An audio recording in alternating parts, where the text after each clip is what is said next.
Hey, how's everybody doing out there? It's Monday, June the 10th. Just got back from working out.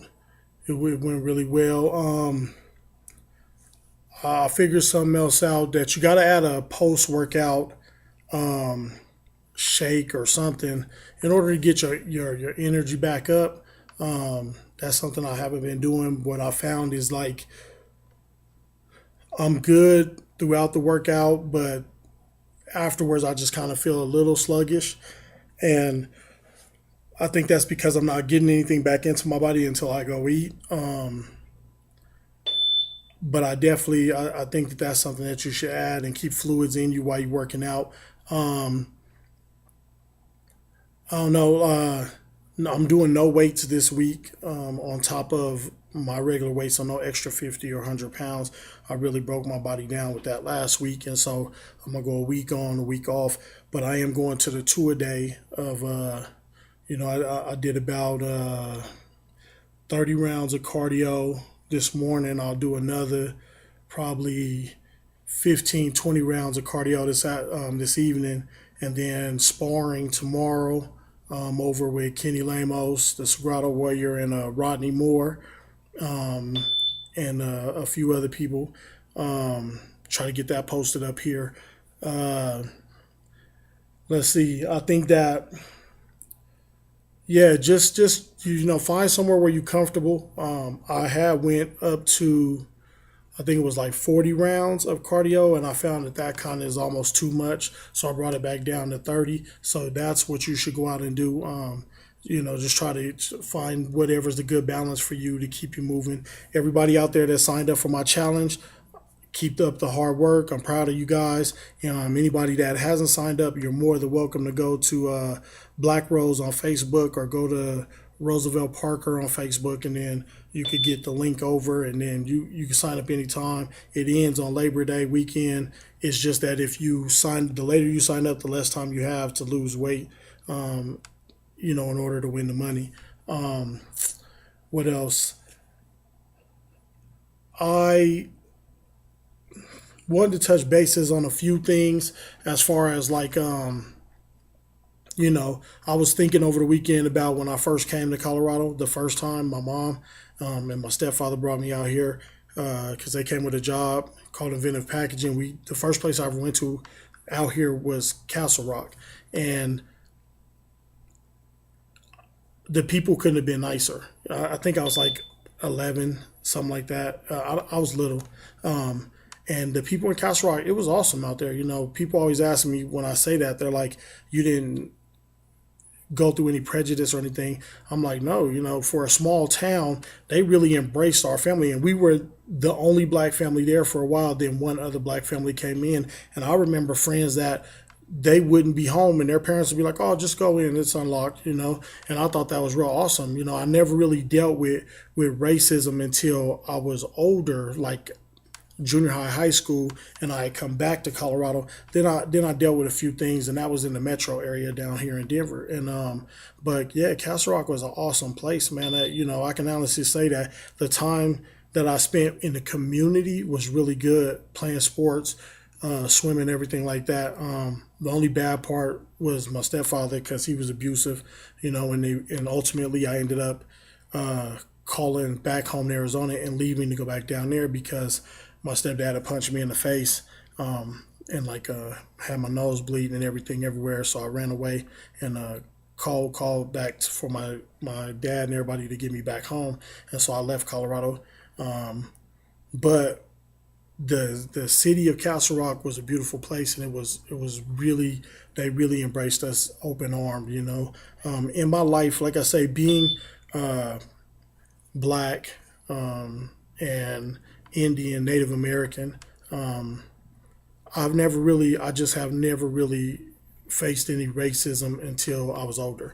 And then growing up in Arizona, we're right there by the border, so us and the Mexicans from Mexico, and Mexicans in general, it was always like a big family. It was never really any, we never dealt with that kind of stuff back home.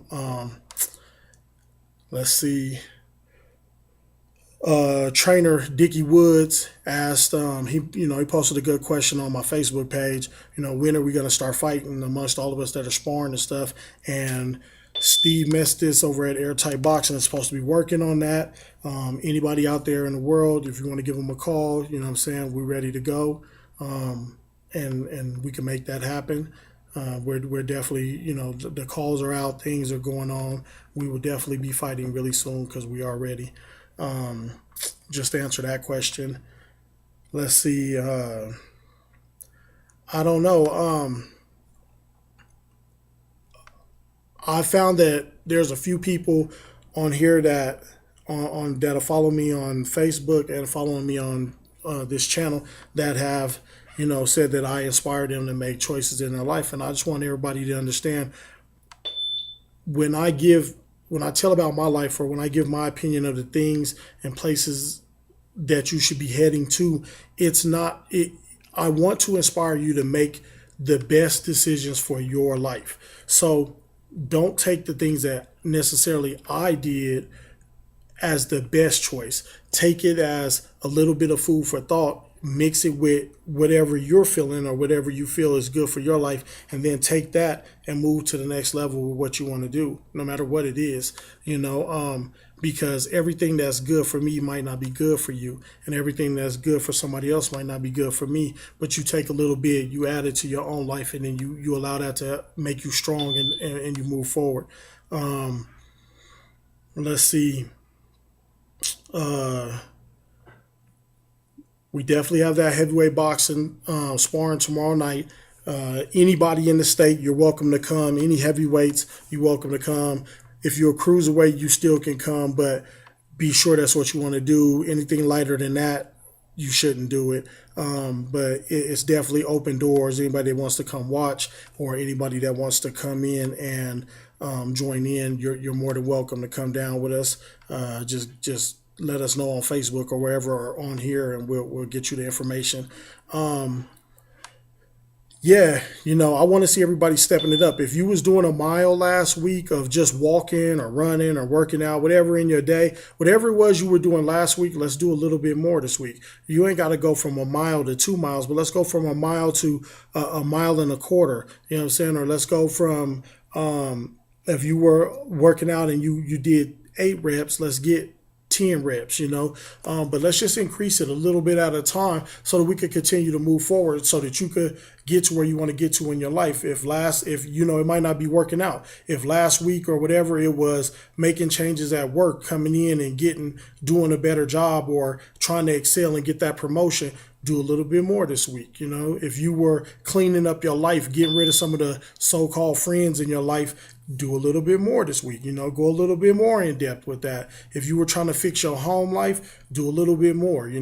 Whatever it is, don't stop doing more. The one thing that I strongly believe in this life is you're always a child. You could be an adult, you could have a job, you could have a house, you got millions of dollars, but you're always a child to the world.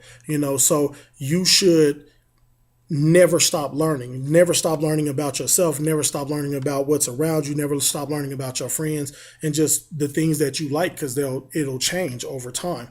Some you like today, you might not like tomorrow. So I tell everyone, don't stop learning. If you stop learning, then you've given up on life. And at that point, what else is there for you to do? I don't recommend crying about your misery, but if you aren't happy with your life, but you found yourself being stagnant and just standing still, that's on you. You could be mad about the people around you, but you're the one that allowed those choices to be there. You might not have the ability to change everything about what's going on in your life right now, but you have the ability to make a step, changing something to go in a direction. Like I said, I grew up a very bright person. I'm really intelligent, but at the same time, I grew up in a gangster's lifestyle. You know what I'm saying? Like I said, there's things my mom's done out there in the streets, and then my dad was a pimp, and then just gang banging and everything else. And so for me, I had to make it a step at a time. You can't just walk away from these things. You got to do one step at a time to walk away in order to change your life. You know what I'm saying? And so that's what I did. You know, about 4 years ago, I made one step, and I had a 5 year plan, and I'm on that 5 year plan. You know, and now I want to make this comeback in the ring, and so that's taking one step, because everybody remembers how you were doing it when you stopped, and everybody remembers what was going on then, and the excitement they might have had at that point they might not have now. And so you got to reinvigorate them to get excited about you again. And that may be you need to reinvigorate your husband or your wife, or your job or your kids or your life in general, just to get people excited about you and the things around you. So let's do that together, man. And once again, if you have any questions or there's anything you want me to touch bases about on here, just put a comment and I'll definitely address it. To Ann, I'm happy that I get to inspire you to do the things that you're doing. To Lily, same thing. I'm happy that I inspire you to make the steps that you're making. Let's just do this together, man. But get some video up here for y'all tomorrow. Once again, this is Black Rose. I think I'd like to consider myself blessed to be here with y'all and to have y'all follow me. And I'll talk to you tomorrow. All right.